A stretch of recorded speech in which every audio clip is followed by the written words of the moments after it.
Hello स्वागत है आप सबों का ट्रिलॉजी क्लासेस में। और आज के क्लास में हम लोग स्टार्ट करने जा रहे हैं क्लास 12th के चैप्टर 2 को।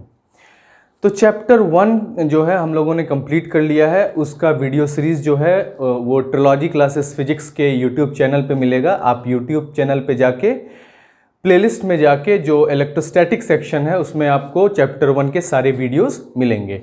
तो आप एक एक करके उन सारे वीडियोस को 1 बाय 1 देख के उसको क्या करना है, आपको नोट्स बनाने हैं। साथ में जो पीडीएफ फाइल है वो आपको टेलीग्राम चैनल और व्हाट्सएप नंबर पे मिलेगा। तो आप हम लोग के साथ कनेक्ट कर सकते हैं हमारे यूट्यूब चैनल और व्हाट्सएप नंबर और टेलीग्राम पे, ठीक है। और जो लिंक है और जो चैनल है वो आपको डिस्क्रिप्शन बॉक्स में गिवन है। तो चलिए स्टार्ट करते हैं आज क्लास 12th के चैप्टर 2 को, जो है क्या, इलेक्ट्रिक पोटेंशियल एंड कैपेसिटेंस। कहने का मतलब ये कि स्थिर वैद्युत विभव तथा धीरता के बारे में हम लोग पढ़ने जा रहे हैं। तो ये जो सेकेंड चैप्टर है इसमें हम लोगों को पढ़ना है इलेक्ट्रिक पोटेंशियल के बारे में। उससे पहले पोटेंशियल क्या होता है इसके बारे में समझते हैं। पोटेंशियल जैसा कि आप जानते हैं, पोटेंशियल क्या होता है, आपकी क्षमता। जैसे आपका एक पोटेंशियल होता है, आपकी एक क्षमता होती है, उसी तरह से क्या होता है इलेक्ट्रिक पोटेंशियल, मतलब चार्ज की भी एक क्षमता होती है कि नहीं। तो इसको समझने से, इलेक्ट्रिक पोटेंशियल समझने से पहले या इलेक्ट्रिक पोटेंशियल एनर्जी समझने से पहले सबसे पहले आपको समझना होगा ग्रेविटेशनल पोटेंशियल के बारे में। तो ग्रेविटेशनल पोटेंशियल क्लास 9th या क्लास 11th में आपने पढ़ा था। क्या था, जो अर्थ है, जो धरती है, उसकी क्षमता, ठीक है। तो ग्रेविटी होता है, जो गुरुत्वाकर्षण बल होता है, जिसके कारण जो है सभी वस्तु अपनी जगह पे रहती है, सभी ऑब्जेक्ट क्या है, अपनी जगह पे रहती है। तो इसलिए जो ग्रेविटेशनल पोटेंशियल है वो किसका पोटेंशियल है, तो अर्थ का, धरती का पोटेंशियल है। और जो ये ग्रेविटेशनल पोटेंशियल है वो उसका ही क्या एनर्जी होता है। तो हम लोग सबसे पहले पढ़ते हैं ग्रेविटेशनल पोटेंशियल एनर्जी। तो सबसे पहले आप हेडिंग दीजिए चैप्टर 2 में क्या, तो ग्रेविटेशनल पोटेंशियल एनर्जी, और उसमें हेडिंग देख के लिखिए क्या, तो ये नोट्स लिखिए कि gravitational potential energy is the amount of work done. क्या, तो amount of work done in moving an object of mass m through a height h against the gravitational force of earth. कहने का मतलब ये कि द्रव्यमान m के, द्रव्यमान मतलब मास, तो द्रव्यमान m के एक वस्तु को गुरुत्वाकर्षण बल के विपरीत एक ऊंचाई h तक, कहां तक, तो h तक भेजने में किए गए कार्य को हम गुरुत्वाकर्षण स्थितिज ऊर्जा कहते हैं, ठीक है।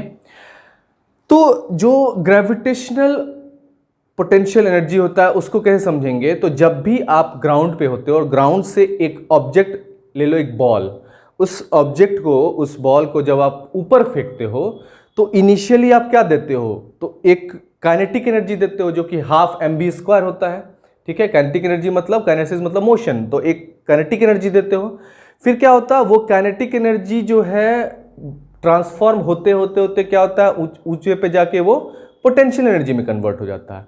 तो इनिशियली काइनेटिक एनर्जी होता है और पोटेंशियल एनर्जी 0 होता है, और जैसे वो एक हाइट h पर लिखता है तो ग्रेविटेशनल पुल के कारण, मतलब धरती के खिंचाव के कारण, जो ग्रेविटी के कारण क्या होता है, वो वेलोसिटी और जो वो स्पीड, वो वेलोसिटी जो होता है वो क्या हो जाता है, 0 हो जाता है। तो जब एक हाइट h पे पहुंच जाता है ऑब्जेक्ट, तो वो क्या हो जाता है, उसमें जो वेलोसिटी है वो 0 हो जाता है, मतलब काइनेटिक एनर्जी वहां पे खत्म हो जाता है और वो पूरा ट्रांसफॉर्म हो जाता है पोटेंशियल एनर्जी में। और पोटेंशियल एनर्जी स्टोर्ड एनर्जी का कंसेप्ट होता है। क्यों, क्योंकि उस पार्टिकुलर हाइट से क्या होता है, वो बॉल नीचे गिरने को तैयार है। आई बात समझ में। तो इसलिए जो पोटेंशियल एनर्जी है वो स्टोर्ड एनर्जी का कंसेप्ट है।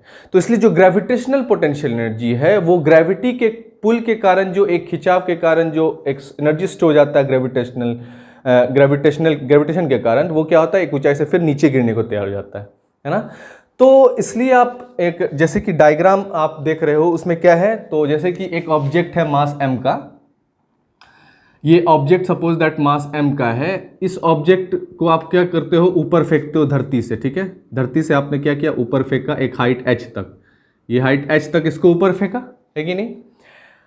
तो इसको फेंकते, ये अर्थ है, इस अर्थ से इसको ऊपर फेंकते समय आपको क्या लगा, एक फोर्स लगा, है ना। क्या लगा, फोर्स लगा। तो फोर्स किस पे लगा, इस m मास के ऑब्जेक्ट पे, है कि नहीं। m मास के ऑब्जेक्ट पे क्या लगा, एक फोर्स लगा, और वो फोर्स किसके अगेंस्ट लग रहा है, तो जो ये धरती है, अर्थ है, इसके ग्रेविटेशनल पुल के अगेंस्ट, ग्रेविटेशनल फोर्स के। तो वो जो ग्रेविटेशनल फोर्स है वो क्या है, वो इसका, ये अर्थ का जो ग्रेविटेशनल फोर्स है उसके विपरीत लग रहा है। तो F इक्वल टू क्या हो जाएगा, mg मास इंटू ग्रेविटी, क्योंकि फोर्स इक्वल टू क्या होता है, मास इंटू एक्सेलरेशन होता है। एक्सेलरेशन यहाँ क्या है, g है, एक्सेलरेशन ड्यू टू ग्रेविटी, अर्थ के कारण जो आपका ग्रेविटी होता है, एक्सेलरेशन मतलब त्वरण, ठीक है। तो इसलिए जो यहाँ पे ग्रेविटी है ये F इक्वल टू mg हो जाता है। अब इस फोर्स के कारण ही क्या हुआ, ये बॉल जो है हाइट h तक जा रहा है, ये बॉल जो है कहां जा रहा है, हाइट h तक जा रहा है। और ये हाइट h अटेंड करने के लिए क्या कर रहा है, एक वर्क डन कर रहा है। और वर्क डन आपको पता है क्या होता है, वर्क डन क्या होता है, तो कितना फोर्स लग रहा है, मतलब कितना बल लग रहा है ना, और कितना डिस्टेंस ये मूव कर रहा है। किसी भी ऑब्जेक्ट को जब आप एक फोर्स लगाते हो तो वो एक डिस्टेंस मूव करता है, तभी वर्क डन होता है। अगर डिस्टेंस मूव नहीं करेगा तो वर्क डन नहीं होगा। तो इसलिए क्या है, आपका फोर्स इंटू डिस्टेंस हो जाता है। अब ये फोर्स जो है वो कितना है, तो mg है ना, और डिस्टेंस क्या है आपका, h है, तो mgh। और इसी वर्क डन को हम लोग कहते हैं ग्रेविटेशनल पोटेंशियल एनर्जी। इसलिए U इक्वल टू क्या हो जाता है, mgh, जिसमें m आपका मास होता है, mass of an object, g होता है आपका ग्रेविटी जो कि 9.8 मीटर पर सेकेंड स्क्वायर होता है, और h होता है आपका हाइट, जिस हाइट तक वो ऑब्जेक्ट गया। आई बात समझ में, यहां तक क्लियर हम लोग। तो यही जो वर्क डन होता है इसी को कहते हैं हम लोग इलेक्ट्रिक पोटेंशियल एनर्जी, जिसको हिंदी में कहते हैं गुरुत्वाकर्षण स्थितिज ऊर्जा। तो ये जो गुरुत्वाकर्षण स्थितिज ऊर्जा है ये होता है mgh, जिसमें m द्रव्यमान है, g आपका त्वरण है, किसके कारण, तो धरती के कारण, और h आपका ऊंचाई है। आई बात समझ में। उसके बाद एक चीज आपको और ध्यान रखना है कि जो ग्रेविटेशनल फील्ड है, ग्रेविटेशनल फील्ड मतलब धरती के कारण जो फील्ड बनता है, ग्रेविटेशनल फील्ड बनता है, वो यूनिफॉर्म नहीं होता है, ठीक है। वहीं अगर आप बात करोगे इलेक्ट्रिक फील्ड का तो वो क्या होता है, वो यूनिफॉर्म होता है। मतलब इलेक्ट्रिक फील्ड जो होता है वो यूनिफॉर्म होता है और कंटिन्यूस भी होता है, लेकिन ग्रेविटेशनल फील्ड कंटिन्यूस नहीं होता है। तो अब चूंकि आप ये समझ चुके हो कि ये आपका ग्रेविटेशनल पोटेंशियल एनर्जी वो क्या होता है, तो अब आते हैं, डिस्कस करते हैं इलेक्ट्रिक पोटेंशियल एनर्जी के बारे में, मतलब वैद्युत स्थितिज ऊर्जा के बारे में। अब ये वैद्युत स्थितिज ऊर्जा क्या होता है इसको डिस्कस करते हैं। तो इलेक्ट्रिक पोटेंशियल एनर्जी मतलब वैद्युत स्थितिज ऊर्जा क्या होता है। तो वैद्युत स्थितिज ऊर्जा आप हेडिंग दीजिए क्या, इलेक्ट्रिक पोटेंशियल एनर्जी, इसको हिंदी में कहते क्या है, वैद्युत स्थितिज ऊर्जा। अब ये वैद्युत स्थितिज ऊर्जा जिस तरह से अर्थ का मतलब धरती का क्या होता है, एक पोटेंशियल होता है जिसको हम लोग ग्रेविटेशनल पोटेंशियल कहते हैं, उसी तरह से क्या होता है, जो एक चार्ज होता है, चार्ज उसका क्या होता है, आपका एक पोटेंशियल होता है। तो इसको डिस्कस करते हैं। और तो हेडलाइन दीजिए इलेक्ट्रिक पोटेंशियल एनर्जी, वैद्युत स्थितिज ऊर्जा। और इसमें लिखिए आप क्या, नोट्स देखिए, नोट्स लिखिए, when positive charge is uniformly distributed in a line, then amount of work done in bringing a unit positive test charge Q1 from infinity to point P at a distance r against the electric field E needs an external force, that is electrostatic force, which is known as electric potential energy। तो exactly आपको याद क्या रखना है कि जब धनात्मक आवेश रेखा में एक समान वितरित होता है तो एक टेस्ट धनात्मक आवेश को उसके वैद्युत क्षेत्र के विपरीत अनंत से दूरी r तक लाने में एक कार्य किया जाता है ना, जिसमें एक बाहरी बल F लगता है जिसे हम स्थिर वैद्युत बल कहते हैं, और इसी को वैद्युत स्थितिज ऊर्जा कहते हैं। अब इसको आपने लिख लिया, अब इसको समझते हैं कि ये होता क्या है। तो इसमें क्या है कि जिस तरह से ग्रेविटेशन जो अर्थ है उसका अपना पोटेंशियल होता था जिसको हम लोग ग्रेविटेशनल पोटेंशियल कहते थे, सेम उसी तरह से अगर आप एक चार्ज ले लोगे, मतलब एक पॉजिटिव चार्ज ले लो, सपोज दैट ये है plus plus plus plus plus.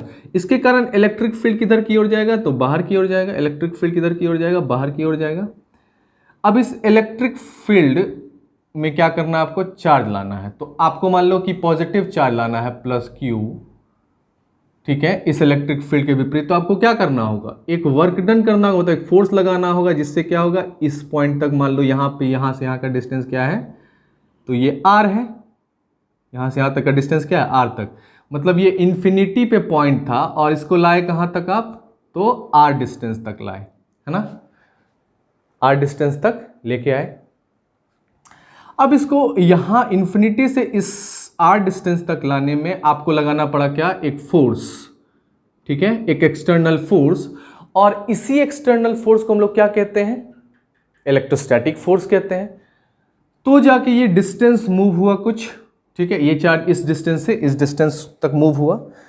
तो इसलिए हम लोग क्या करते हैं, चूंकि इन्फिनिटी पे है तो पता नहीं वो कौन सा डिस्टेंस, तो इसलिए हम लोग क्या करेंगे, एक स्मॉल डिस्टेंस डी आर ले लेंगे, एक स्मॉल डिस्टेंस डी आर ले लेंगे। मतलब एक छोटा सा पार्ट आर का, ये जो है एक छोटा सा स्मॉल डिस्टेंस, सपोज दैट ये आर है, तो ये छोटा छोटा डी आर के रिस्पेक्ट में ले लेंगे। तो अब इस स्मॉल डिस्टेंस फोर्स तो वही लग रहा है, चाहे वो 10 मीटर हो चाहे 1 मीटर हो, फोर्स तो उतने न्यूटन का ही लग रहा है।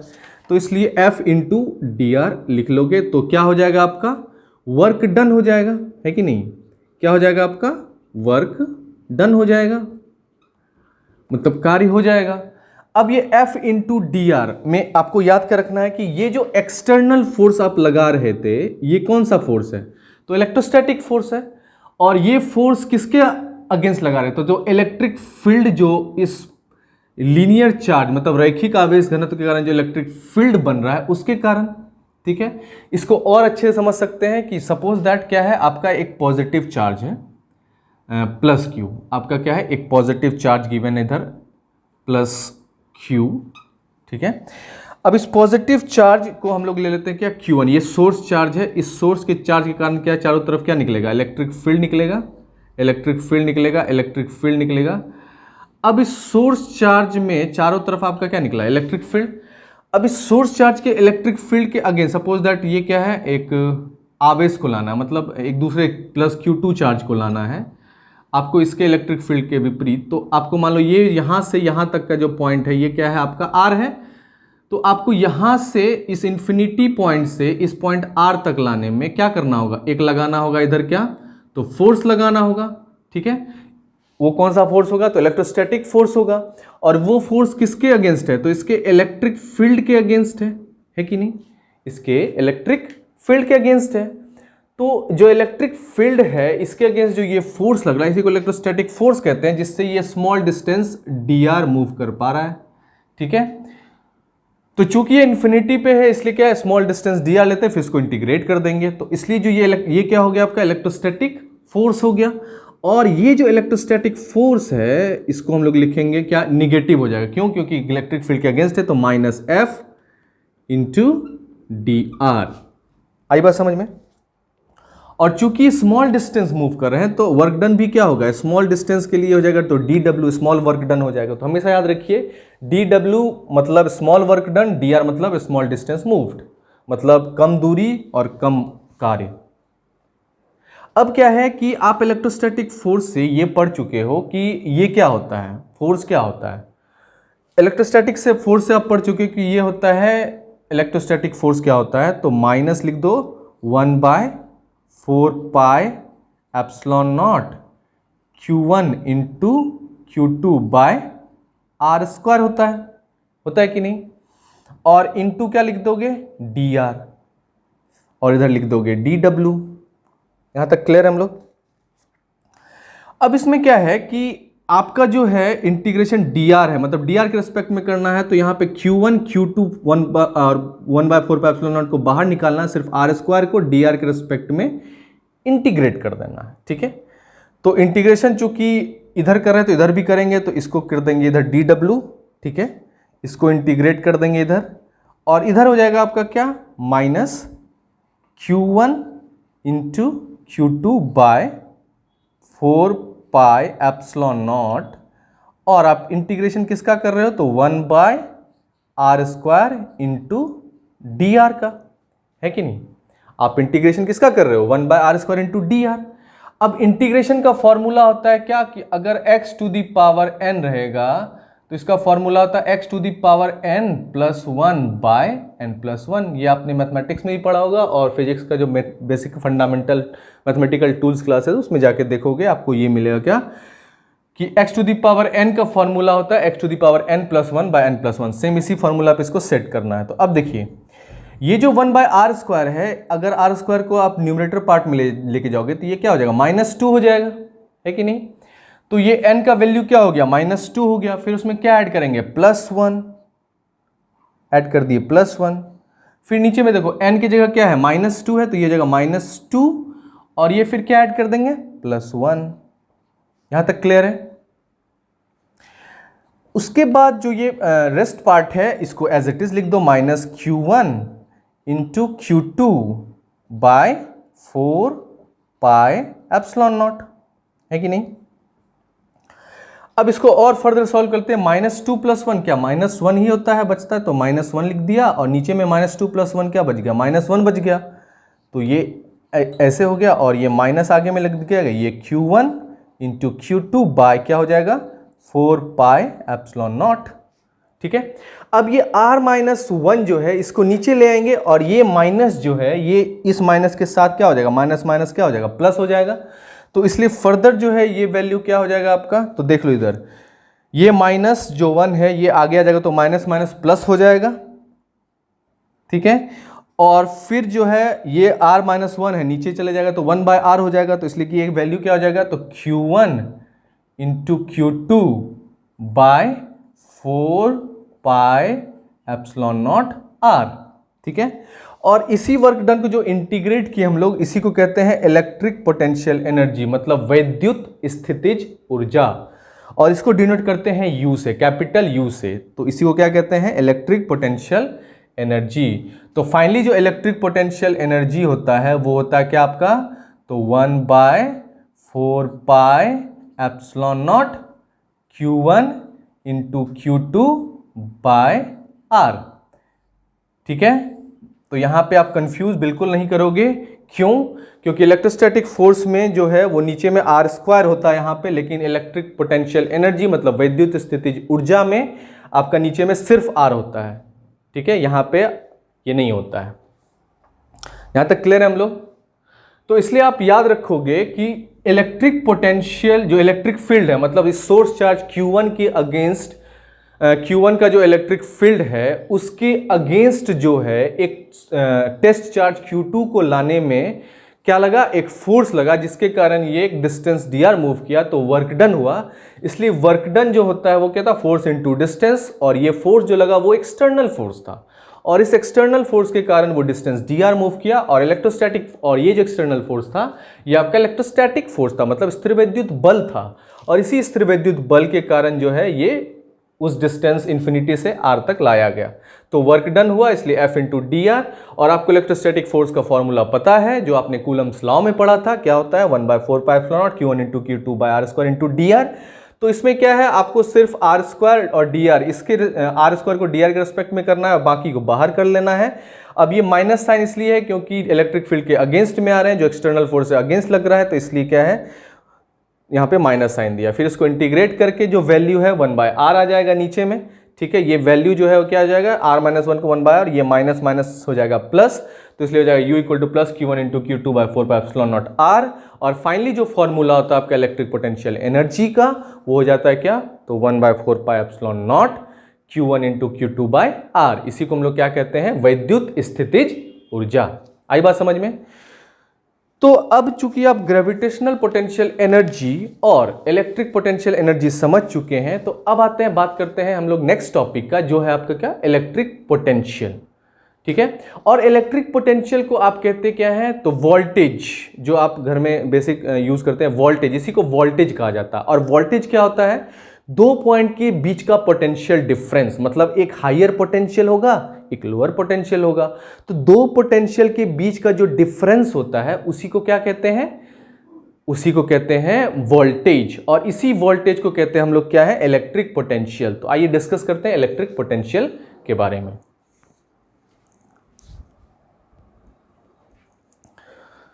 तो ये जो इलेक्ट्रिक पोटेंशियल है ये होता क्या है? तो इलेक्ट्रिक पोटेंशियल को हिंदी में कहते हैं वैद्युत विभव।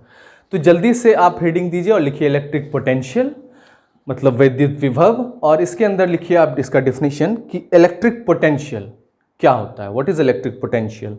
तो electric potential at a point P is equal to the work done by an external force to bring a unit positive test charge with constant velocity from infinity to point P in the region of external electric field।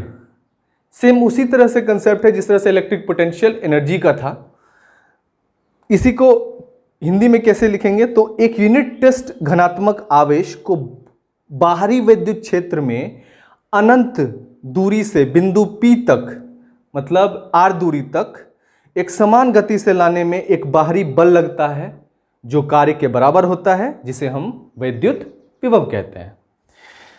तो ये जो electric potential है और electric potential energy है, इसके बीच का difference क्या है? तो देखिए, इलेक्ट्रिक पोटेंशियल क्षमता हुआ और इलेक्ट्रिक पोटेंशियल एनर्जी ऊर्जा हुआ, ठीक है। तो ये जो क्षमता ये क्या होता है? तो इसको समझने के लिए सबसे पहले क्या है, आप देखो क्या कि इलेक्ट्रिक पोटेंशियल, तो जिस तरह से डायग्राम में आपको दिख रहा है कि एक सोर्स चार्ज है क्या, तो प्लस Q1 क्या है, एक सोर्स चार्ज है, प्लस Q1 क्या है आपका, एक सोर्स चार्ज है। इस सोर्स चार्ज के कारण क्या होता है, चारों तरफ आपका इलेक्ट्रिक फील्ड होगा, चारों तरफ आपका क्या होगा, इलेक्ट्रिक फील्ड होगा। अब इस इलेक्ट्रिक फील्ड के कारण क्या होगा, ठीक है, दूसरे चार्ज को लाने में क्या मुश्किल होगा, ठीक है। तो इसलिए आपको क्या है, एक पोटेंशियल, इस चार्ज का एक पोटेंशियल हो गया। अब क्या है, एक दूरी r तक, ये अब ये इलेक्ट्रिक फील्ड बहुत दूर तक रहेगा, तो सपोज दैट ये यहाँ तक है, तो अब इस दूरी तक, ठीक है, इसका जो है क्षमता यहाँ तक है, ये यहाँ से यहाँ तक का डिस्टेंस जो है वो क्या है आपका r है।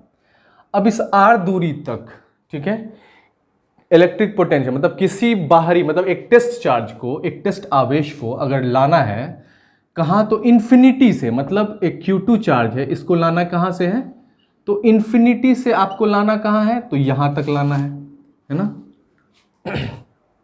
तो आपको क्या करना होगा, एक वर्क डन करना होगा।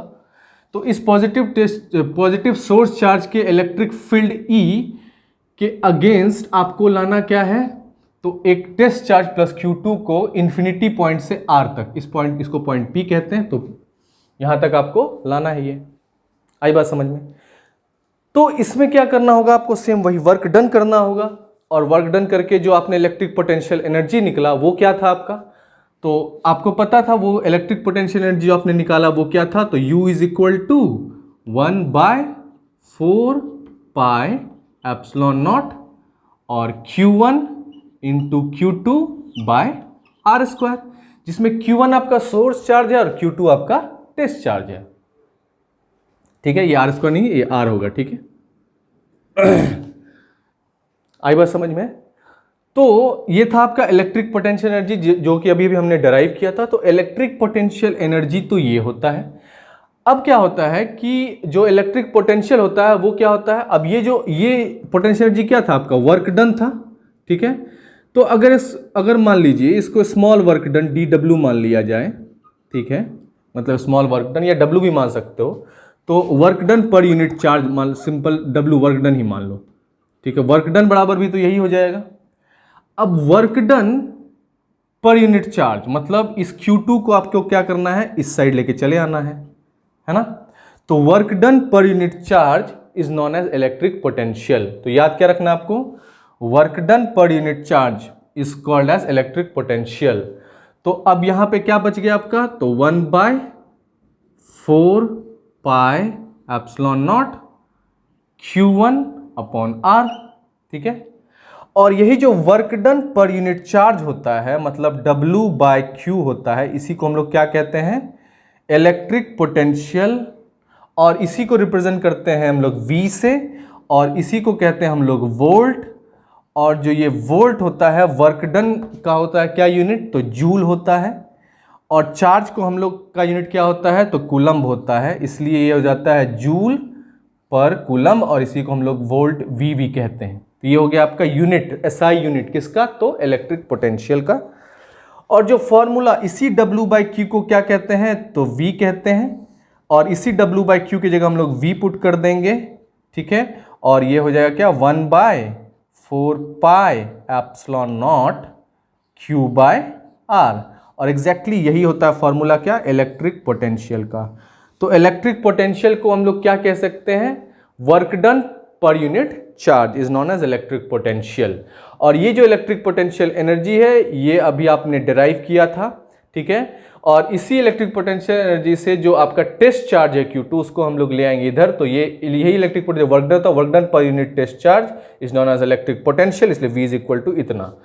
तो इसको इस तरह से भी समझो कि work done per unit charge is known as क्या, इलेक्ट्रिक पोटेंशियल V, है ना। तो इसलिए वर्क डन क्या हो जाएगा, तो Q इंटू V, ठीक है। ये शॉर्टकट फॉर्मूला, अगर वर्क डन निकालना जाए, इलेक्ट्रिक पोटेंशियल दिया है, टेस्ट चार्ज दिया, तो आप ये कर सकते हो। आई बात समझ में।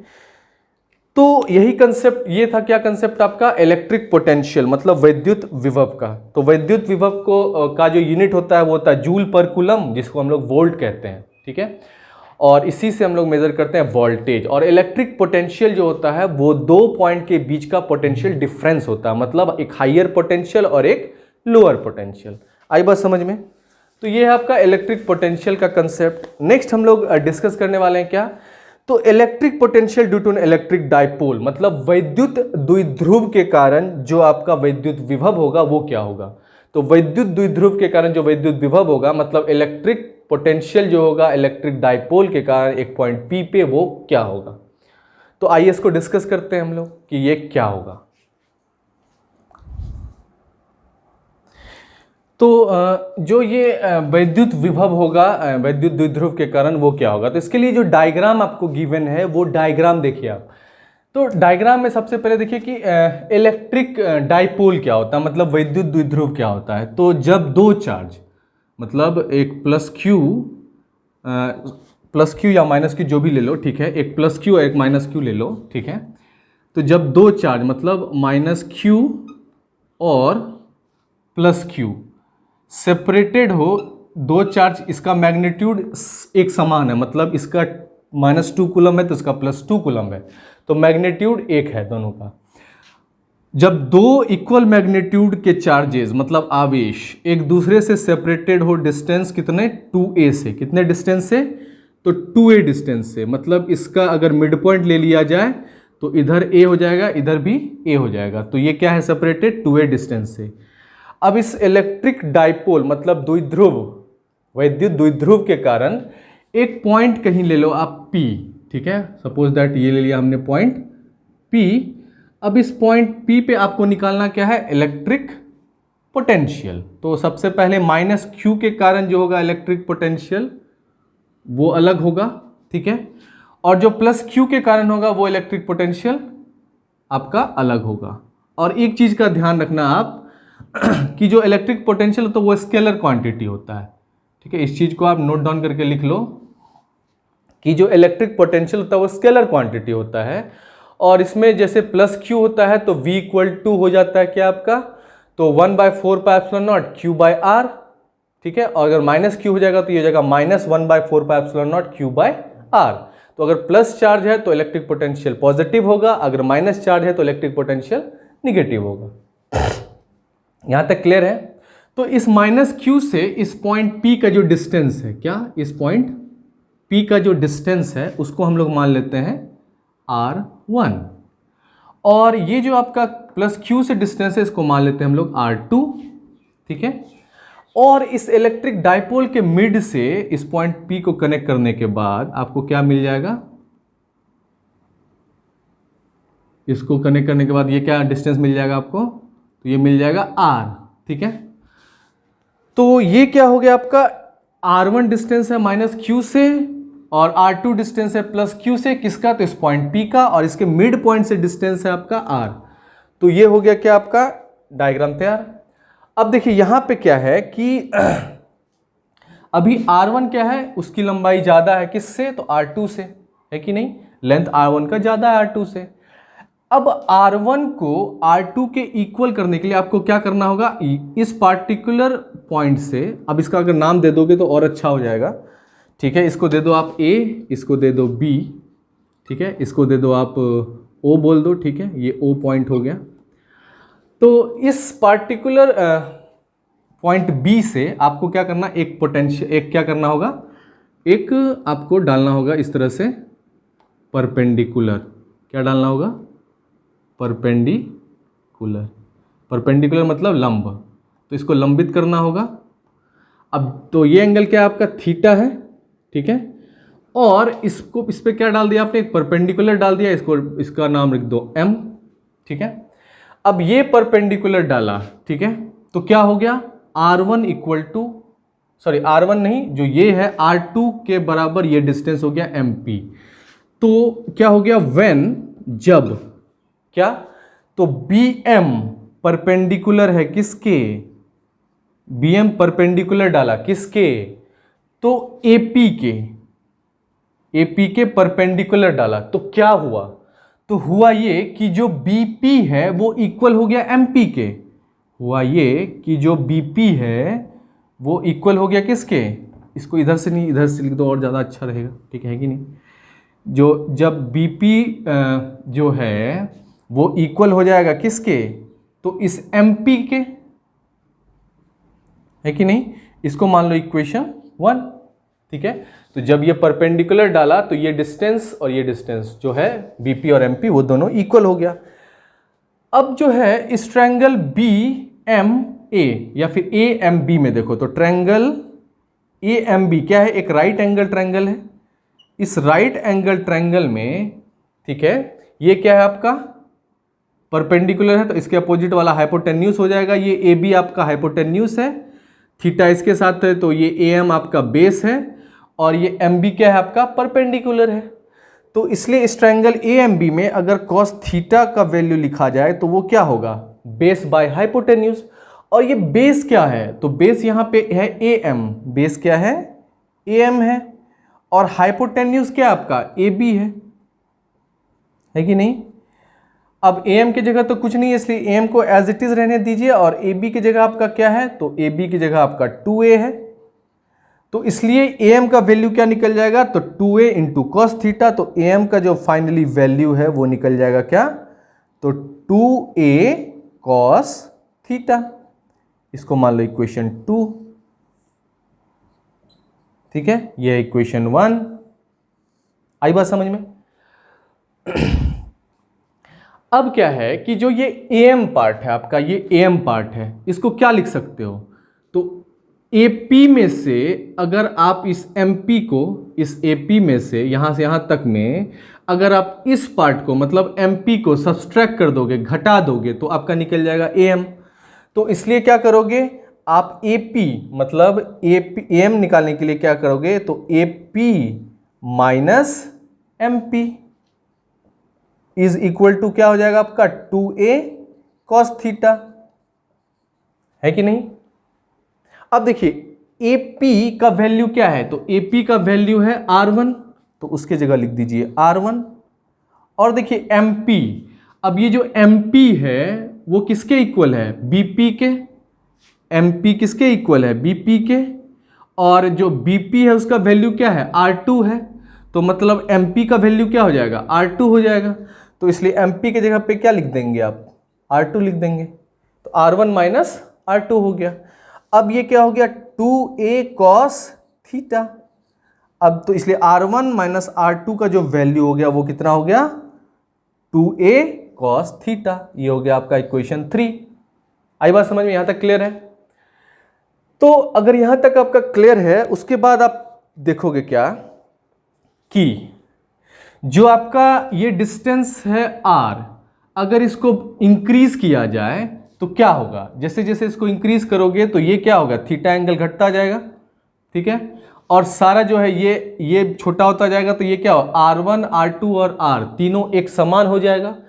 तो इसलिए अगर यहाँ पे when मतलब जब, यहाँ पे क्या है, when R is greater than A, जब R बहुत ज्यादा ग्रेटर हो जाएगा किससे, A से, जिस तरह से हम लोग इलेक्ट्रिक फील्ड एक्सियल लाइन और इक्वेटोरियल लाइन पे करते थे, तो क्या होगा, तो होगा ये कि R1 जो है वो अप्रोक्सीमेटली इक्वल हो जाएगा R2 के, और ये R1 और R2 अप्रोक्सीमेटली इक्वल हो जाएगा R के, तो इसलिए R1 equal to R2 equal to R हो जाएगा।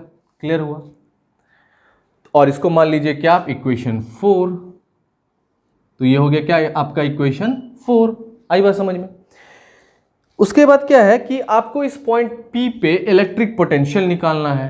तो जैसा कि मैंने बताया था कि इलेक्ट्रिक पोटेंशियल पॉजिटिव चार्ज के कारण पॉजिटिव होगा और निगेटिव चार्ज के कारण निगेटिव होगा, इसलिए जो नेट इलेक्ट्रिक पोटेंशियल है पॉइंट P पे, कहां पे, तो V और ये पॉइंट P लिख लो। नेट इलेक्ट्रिक पोटेंशियल जो है पॉइंट P पे वो क्या हो जाएगा, तो एक तो जो ये VA पे पोटेंशियल है, किस पे, VA पे जो पोटेंशियल है, या सॉरी VB पे जो पोटेंशियल है प्लस Q, उसको लिख लो प्लस Q के कारण, और इसमें ऐड होगा क्या, तो VA का पोटेंशियल, तो VA लिख लो, है ना। तो नेट पोटेंशियल यही होगा, और ये VB पे क्या पोटेंशियल है, प्लस Q है, तो इसलिए ये क्या हो जाएगा VB का पोटेंशियल, तो Q by 4 pi epsilon naught, और VB से डिस्टेंस कितना है P का, B से P का डिस्टेंस क्या है, R2 है, तो यहां पे क्या लिख दोगे आप, R2 लिख दोगे, और प्लस VA से पोटेंशियल जो है वो क्या, निगेटिव चार्ज के कारण, इसलिए यहां पे क्या हो जाएगा, माइनस हो जाएगा, तो प्लस माइनस क्या हो जाएगा, यहां पे माइनस हो जाएगा, तो इसलिए Q by 4 pi epsilon naught, और ये R1 हो जाएगा। और ये माइनस क्यों आया, क्योंकि निगेटिव चार्ज के कारण पोटेंशियल निगेटिव होता है। अब इसमें देखो कि Q by 4 pi epsilon naught, Q by 4 pi epsilon naught common है, तो इसको कॉमन ले सकते हैं, तो ये हो जाएगा Q by 4 pi epsilon naught, और जो अंदर में बचेगा क्या बचेगा, 1 bye R2 minus 1 bye R1, है कि नहीं, बचा कि नहीं। तो अब इसमें क्या है, R2 और R1 का ले लेंगे एलसीएम, तो ये वैल्यू फाइनली क्या हो जाएगा, Q by 4 pi epsilon naught, और जो ये वैल्यू है नीचे में इसका हो जाएगा R1 इंटू R2, और इसको क्रॉस मल्टीप्लाई करोगे तो ये हो जाएगा R1, और इधर क्रॉस ये R2 इधर मल्टीप्लाई, इधर R1 इधर मल्टीप्लाई, तो फाइनली ये वैल्यू हो गया। अब देखिए इक्वेशन 3 से R1 माइनस R2 का वैल्यू क्या है, 2a cos थीटा है कि नहीं, तो इसलिए R1 माइनस R2 की जगह पे आप क्या लिख दोगे, 2a cos थीटा, तो ये जाएगा Q by 4 pi epsilon naught, और ये R1 माइनस R2 की जगह आप क्या लिख दोगे, तो 2a cos थीटा लिख दोगे, तो फाइनली इस पे हम लोग 2a cos थीटा लिख देते हैं। और देखो कि R1 equal to R2 equal to R है, तो सब R के बराबर है, तो R1 की जगह R, R2 की जगह R, तो R इंटू R क्या हो जाएगा, R स्क्वायर हो जाएगा। ठीक है, आई बात समझ में, यहां तक क्लियर है। तो इसलिए फाइनली जो है आपका ये Q into 2a electric dipole moment होता था, जिसको हम लोग P से डिनोट करते थे कि नहीं, इलेक्ट्रिक डाइपोल मोमेंट को Q इंटू 2a लिखते थे, जो कि इलेक्ट्रिक डाइपोल मोमेंट को P से डिनोट करते थे, और ये कॉस, जिसको वैद्युत द्विध्रुव आघूर्ण कहते थे, और ये जो कॉस थीटा है इसको लिख देंगे P कॉस थीटा, और ये जो है नीचे क्या हो जाएगा, 4 pi epsilon naught R square, 4 pi epsilon naught R square. तो ये हो गया आपका क्या, net potential at point P, किसके कारण, तो प्लस Q चार्ज के कारण और माइनस Q चार्ज के कारण। ठीक है, तो नेट इलेक्ट्रिक पोटेंशियल आपका V इस तरह से ये हो गया। आई बात समझ में। तो ये हो गया क्या, net electric potential at point P due to minus Q and plus Q, कितना, P cos theta by 4 pi epsilon naught R square. यहां तक क्लियर है हम लोग। तो ये हो गया क्या, वैद्युत द्विध्रुव के कारण वैद्युत विभव। आई बात समझ में। तो इसको आप एक बार फिर से अगर वापस देख लोगे तो आपको वो अच्छी तरह समझ में आ जाएगा। तो रेस्ट जो है इसको आप step by step note down करके सीख लो, ये बहुत इंपॉर्टेंट है आपके एग्जाम के लिए, क्योंकि बार बार ये पूछा जाता है आपके एग्जाम में। आई बात समझ में। तो इसलिए अब जो है नेक्स्ट टॉपिक जो हम लोग मूव ऑन कर रहे हैं वो है क्या, electric potential due to system of charges. मतलब कहने का ये कि आवेशों के निकाय के कारण वैद्युत विभव क्या होगा उसको कैलकुलेट करना है। तो आइए उसको डिस्कस करते हैं।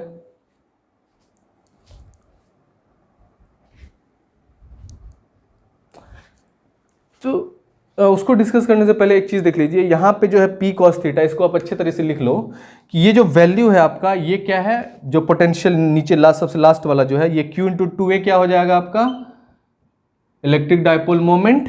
और जो ये वैल्यू है क्या, कॉस थीटा जो आया था वो कॉस थीटा, और अपॉन क्या हो जाएगा आपका, तो 4 pi epsilon naught R square, 4 pi epsilon naught R square. यही हो गया क्या आपका electric potential due to electric dipole. इसमें याद रखना आर स्क्वायर होता है, तो electric potential due to electric dipole का ये आपका फॉर्मूला हो गया। तो इसको यहाँ पे आपको दिख नहीं होगा, तो ये वाला पार्ट आप लिख लो इस पार्ट के बाद, ठीक है। चलिए तो नेक्स्ट डिस्कस करेंगे electric potential due to system of charges. तो जो इलेक्ट्रिक पोटेंशियल होता है आपका क्या, एक चार्ज के कारण, अगर V Q पॉजिटिव चार्ज है तो उसके कारण जो इलेक्ट्रिक पोटेंशियल होता है प्लस Q चार्ज के कारण, वो क्या होता है प्लस 1/4 पाई एप्सिलॉन नॉट और Q बाय R। और जो निगेटिव चार्ज होता है उसके कारण इलेक्ट्रिक पोटेंशियल क्या होता है आपका, तो वो होता है -1/4 pi epsilon naught Q by R। तो याद रखना है कि पॉजिटिव चार्ज का कारण पोटेंशियल पॉजिटिव होता है और निगेटिव चार्ज का कारण पोटेंशियल निगेटिव होता है। तो एक चार्ज के कारण यही कंसेप्ट था, ठीक है। अब आते हैं, बात करते हैं सिस्टम ऑफ चार्जेस के बारे में। कहने का मतलब ये है कि अगर आप दो चार्ज ले लिए, सपोज दैट दो नहीं अनगिनत चार्ज ले लिए, इन्फिनिटी, मतलब एक प्लस Q1 ले लिया, आप प्लस मत दो, सिर्फ Q1 दो, इसका मतलब पॉजिटिव ही होता है। तो Q1 ले लिए, फिर क्या किए Q2 ले लिए, फिर क्या ले लिए Q3 ले लिए, और फिर इस तरह से डॉट डॉट Q1 ले लिए। अब इस सारे चार्ज के कारण क्या होगा आपका इलेक्ट्रिक पोटेंशियल, किस पॉइंट पे, तो इस पॉइंट P पे, ठीक है। तो पहले कनेक्ट कर दोगे इसको Q1 को इस पॉइंट P से, फिर कनेक्ट कर दोगे Q2 को इस पॉइंट P से, फिर Q3 को कनेक्ट कर दोगे इस पॉइंट P से, और फिर Q1 को कनेक्ट कर दोगे इस पॉइंट P से। अब जो Q1 और P के बीच डिस्टेंस है उसको मान लो R1, Q2 से इसका डिस्टेंस मान लो R2, Q3 से मान लो क्या R3, और फिर ये Qn से मान लो Rn, ठीक है। Q4 से तो R4, ऐसा कुछ ऐसा चलता रहेगा। तो जो नेट इलेक्ट्रिक पोटेंशियल होगा वो क्या होगा, किस पे, इस पॉइंट P पे, किसके कारण, तो इस Q1 Q2 Q3 Q4 Qn के कारण। तो नेट इलेक्ट्रिक पोटेंशियल जो होगा वो क्या हो जाएगा, तो V1 होगा Q1 चार्ज के कारण, उसमें प्लस कर देंगे V2 जो Q2 चार्ज के कारण होगा, फिर उसमें ऐड कर देंगे V3 जो चार्ज 3 के कारण होगा, फिर डॉट डॉट डॉट n तक चले जाएंगे, Vn तक। और आपको पता है कि इलेक्ट्रिक पोटेंशियल का फॉर्मूला क्या था, 1/4 पाई एप्सिलॉन नॉट। अब ये 1/4 पाई एप्सिलॉन नॉट को अगर आप कॉमन ले लोगे तो बहुत अच्छा हो जाएगा। क्यों, क्योंकि बार बार रिपीट करके लिखने से अच्छा है कि एक बार इसको कॉमन ले लिए, है कि नहीं। तो अंदर में बच जाएगा Q बाय R, तो चूंकि Q1 के द्वारा है तो ये हो जाएगा अंदर में क्या, Q1 बाय R1।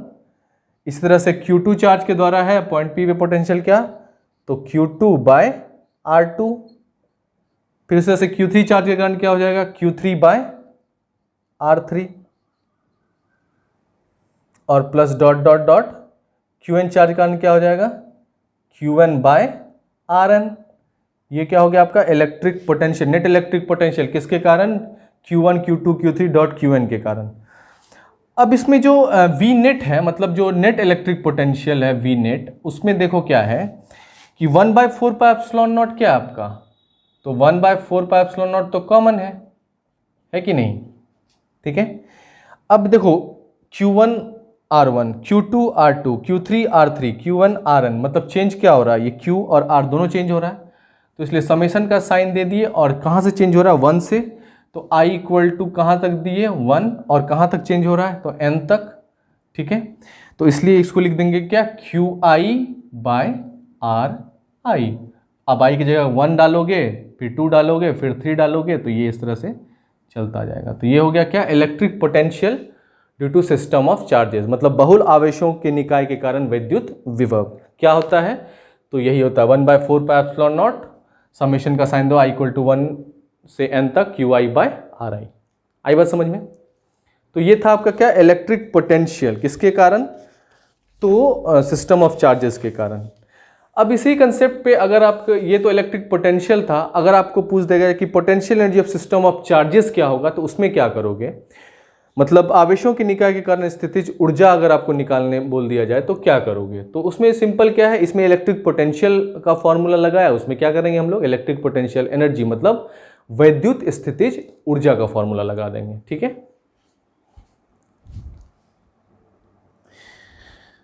तो सिस्टम ऑफ चार्जेस के कारण जो इलेक्ट्रिक पोटेंशियल होता है वो तो समझ में आ गया, लेकिन अगर आपको कहा जाए कि सिस्टम ऑफ चार्जेस के कारण इलेक्ट्रिक पोटेंशियल एनर्जी क्या होगा, तो उसके लिए भी आपका सिंपल सा फॉर्मूला क्या है कि वही जो आपका इलेक्ट्रिक पोटेंशियल एनर्जी का जो फॉर्मूला था क्या था, U इज इक्वल टू क्या होता है, तो ये होता है आपका 1/4πε0 और Q1 into Q2 by R, यही था, है ना।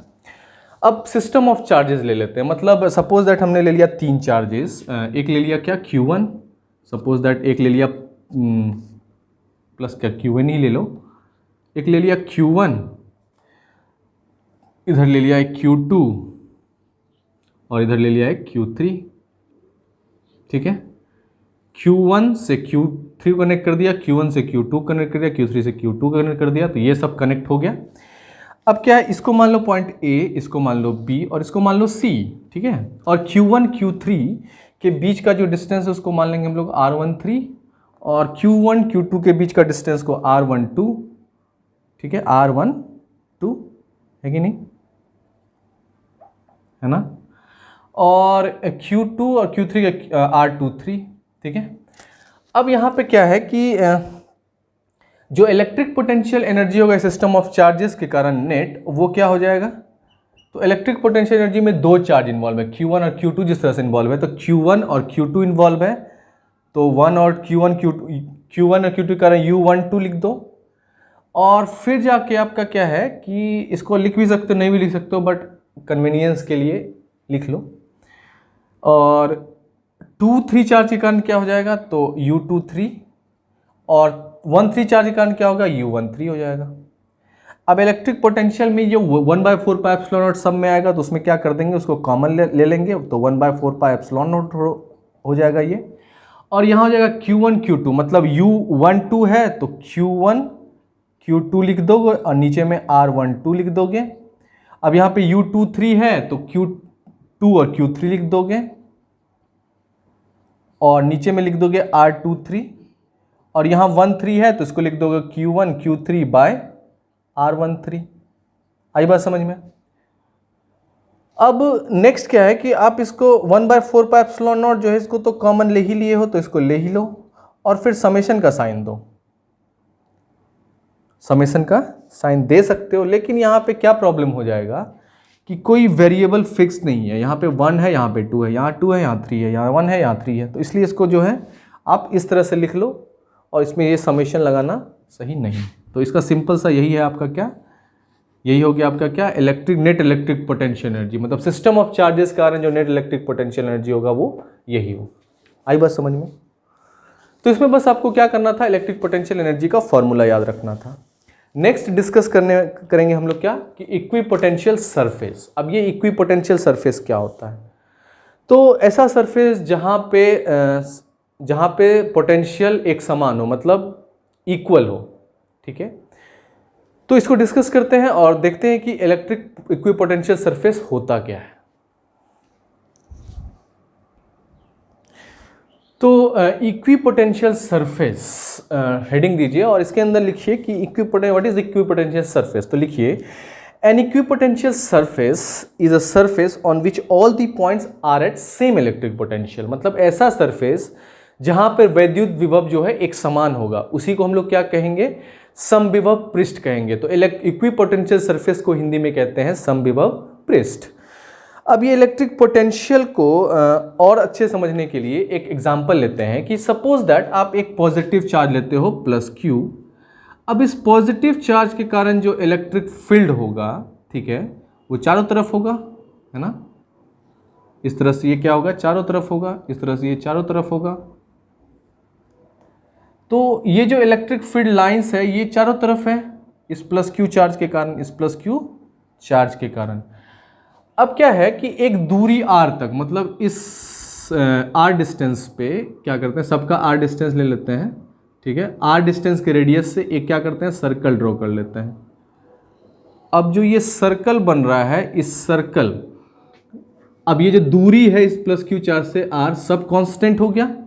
तो कितने पॉइंट्स हो गए? तो 1 पॉइंट, 2 पॉइंट, 3 पॉइंट, 4 पॉइंट, 5, 6 और 7 और 8। ठीक है, इसको मान लो ए, ये बी, ये सी, ये डी, ये ई, ये एफ, ये जी, ये एच।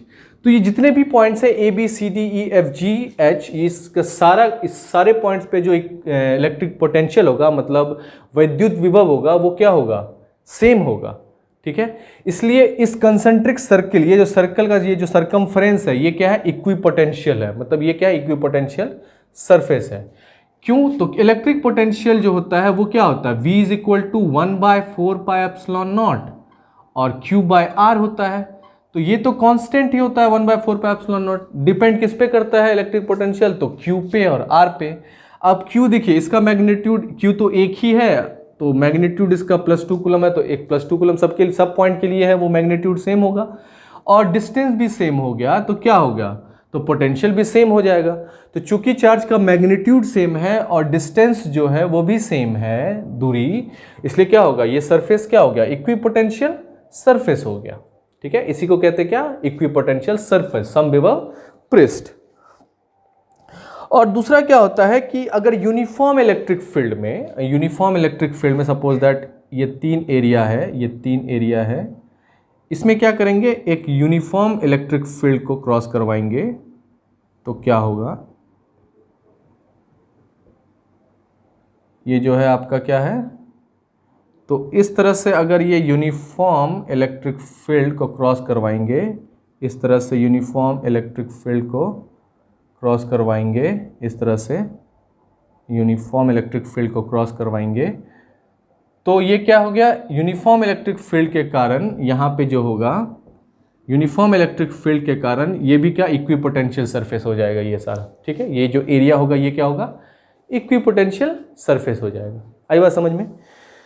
तो इसलिए जो आपका ये पॉइंट ए है, पॉइंट बी है, ये क्या है? सेम इक्विपोटेंशियल सरफेस पे है। मतलब अगर आपको किसी चार्ज को इस पॉइंट से इस पॉइंट तक लेके आना है, मतलब इस चार्ज को यहाँ पे लाना फिर यहाँ पे लाना है, तो दोनों का क्या होगा? अगर पोटेंशियल डिफरेंस देखा जाए तो क्या VA इक्वल टू VB क्या हो जाएगा? 0 हो जाएगा, वर्क डन होगा ही नहीं। क्यों? क्योंकि डिस्टेंस तो एक्स्ट्रा कुछ मूव किया नहीं।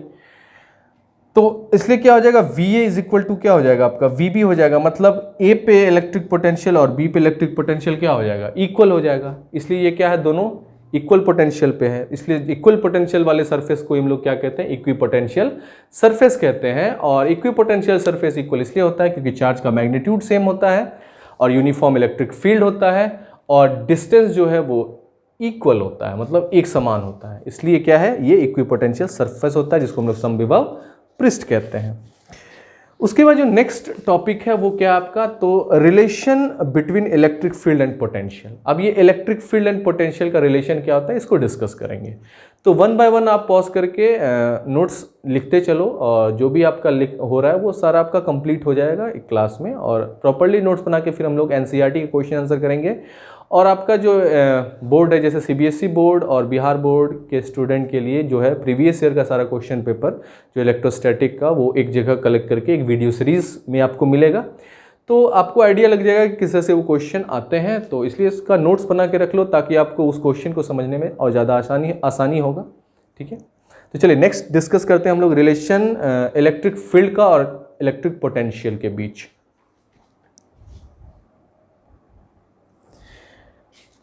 तो ये जो इलेक्ट्रिक पोटेंशियल और इलेक्ट्रिक फील्ड होता है, इसके बीच क्या रिलेशन होता है, इसको हम लोग डिस्कस करने वाले हैं। तो इसको डिस्कस करने के लिए आपको सिंपल याद रखना है कि वर्क डन जो आप करते थे किसी भी एक पॉजिटिव एक टेस्ट चार्ज को लाने में एक सोर्स चार्ज के इलेक्ट्रिक फील्ड के अगेंस्ट, वो क्या होता था? तो वर्क डन जो कार्य होता था, वर्क डन वो क्या होता था? तो वर्क डन होता है फोर्स इनटू डिस्टेंस, है कि नहीं? फोर्स इनटू डिस्टेंस होता है।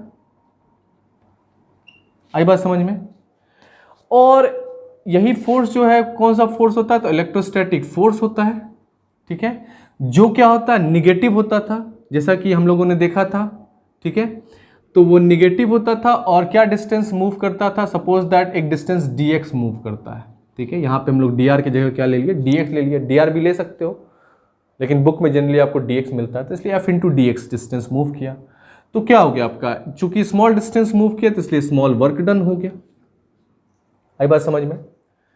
और जो इलेक्ट्रोस्टैटिक फोर्स तो ये था, और जो इलेक्ट्रिक फील्ड होता है वो क्या होता है, इलेक्ट्रिक फील्ड क्या होता है, तो ये आप फॉर्मूला आप देख चुके हो कि electric field E is equal to क्या, फोर्स पर यूनिट चार्ज होता है, इसलिए फोर्स क्या हो जाएगा, Q इंटू ई हो जाएगा। तो इसलिए फोर्स की जगह पे आप क्या लिख सकते हो, Q इंटू ई लिख सकते हो, और इंटू क्या, dx, और ये dw। आई बात समझ में। अब इस Q को क्या करोगे, इस साइड लेके आ जाओगे, तो ये क्या हो जाएगा, dw बाय Q हो जाएगा, work done per unit charge हो जाएगा। तो ये क्या बच जाएगा, minus E into D x हो जाएगा। अब ये जो है work done per unit charge, इसी को क्या कहते हैं, इलेक्ट्रिक पोटेंशियल, मतलब डीवी। ठीक है, small electric potential, small work done हुआ पर यूनिट चार्ज तो स्मॉल इलेक्ट्रिक पोटेंशियल हुआ, इसलिए क्या कहते हैं, डीवी, और तो minus E into D x. ठीक है, तो अब इस माइनस को इधर शिफ्ट कर देंगे, dx को नीचे ले आएंगे, तो जिस dx को नीचे ले आते हैं तो इलेक्ट्रिक फील्ड E बराबर क्या हो जाएगा, इस माइनस को नीचे ले आए और dx को जो है डिनोमिनेटर पार्ट में, तो ये हो जाएगा क्या, dv बाय dx हो जाएगा। तो इसलिए जो इलेक्ट्रिक फील्ड जो होता है वो इलेक्ट्रिक पोटेंशियल के निगेटिव ग्रेडियंट हो जाता है, इसी को कहते हैं इलेक्ट्रिक पोटेंशियल ग्रेडियंट। ठीक है, इसी चीज को क्या कहते हैं, इलेक्ट्रिक पोटेंशियल ग्रेडियंट, और E का वैल्यू क्या था, minus D B by D X. तो किस तरह से हम लोगों ने ये E by D B D X prove किया, ये आपने देखा।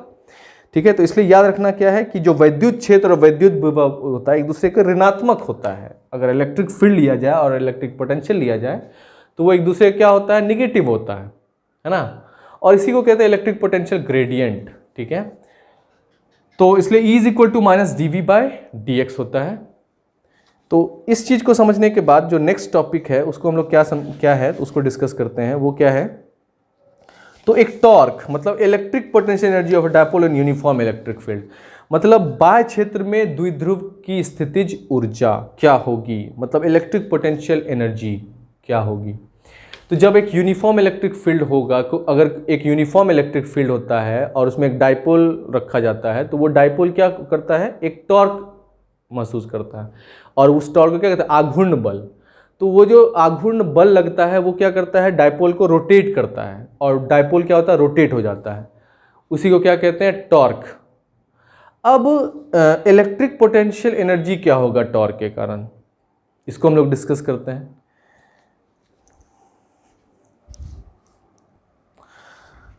तो जो electric potential energy of dipole uniform electric field, इसको हेडलाइन नोट्स देके लिखिए आप इसके अंदर, जल्दी से नोट डाउन कीजिए। अ dipole experiences a torque when kept in a uniform electric field.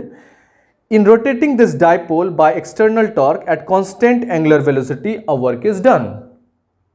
इसी को हिंदी में लिखेंगे क्या, कि जब द्विध्रुव एक समान वैद्युत क्षेत्र में रखा जाता है तो यह एक आघूर्ण बल महसूस करता है, और जिससे द्विध्रुव में एक समान कोणिक गति आ जाता है, और इसी गति को लाने में क्या होगा, एक कार्य होता है।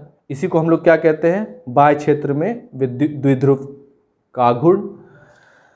अब इसको समझने के लिए क्या करेंगे, एक यूनिफॉर्म इलेक्ट्रिक फील्ड में एक डायपोल को रखेंगे। तो सबसे पहले क्या बना लेते हैं, एक यूनिफॉर्म इलेक्ट्रिक फील्ड ही बना लेते हैं, और इस यूनिफॉर्म इलेक्ट्रिक फील्ड में क्या करोगे आप, एक इलेक्ट्रिक डायपोल को प्लेस करोगे।